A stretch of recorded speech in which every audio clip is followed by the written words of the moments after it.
आज हम मरी आए हुए हैं और आपको यहाँ से लाइव कवरेज हम दे रहे हैं कि मरी में इस टाइम तेज़ स्नोफॉल हो रहा है। और अभी हम फैमिलीज़ के पास जाएंगे, वहाँ पे भी इंटरव्यू देंगे कि वो लोग क्या कहते हैं। आए मेरे साथ।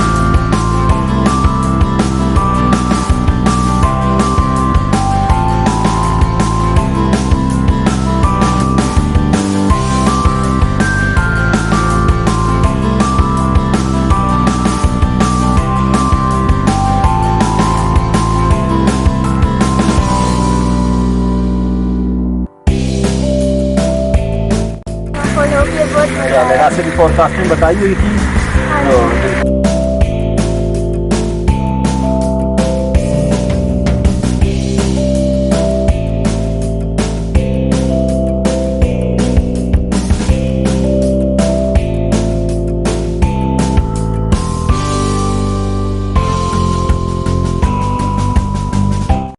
ये एक और फैमिली हमारे साथ हैं, इनसे हम पूछते हैं कि इनको ये मरी आके कैसा लगा।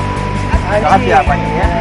हम लोग इस्लामाबाद से आए हैं। तो आज तो इस्लामाबाद का भी वेदर इतना खूबसूरत था कि उसको देख के लगा कि मरी जाना चाहिए। मरी का वेदर बहुत खूबसूरत होगा।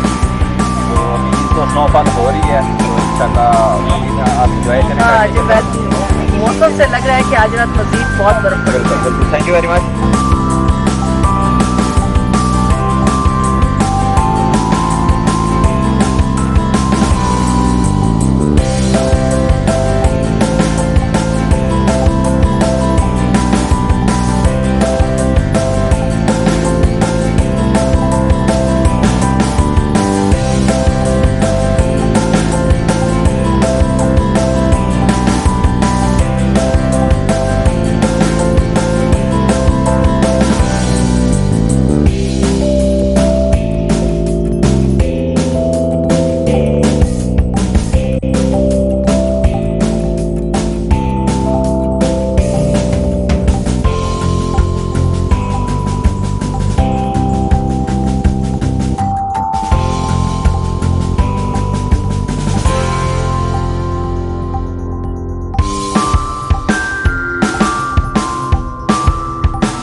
चलें, जैसा कि आप नाज़रीन देख रहे हैं कि इस टाइम काफ़ी स्नोफॉल का सिलसिला जारी है और ये तकरीबन नदियाँ गली के पीछे से तो तमाम व्यूअर्स को कहेंगे कि अगर वो आ रहे हैं तो ध्यान से भी ड्राइव केयरफुली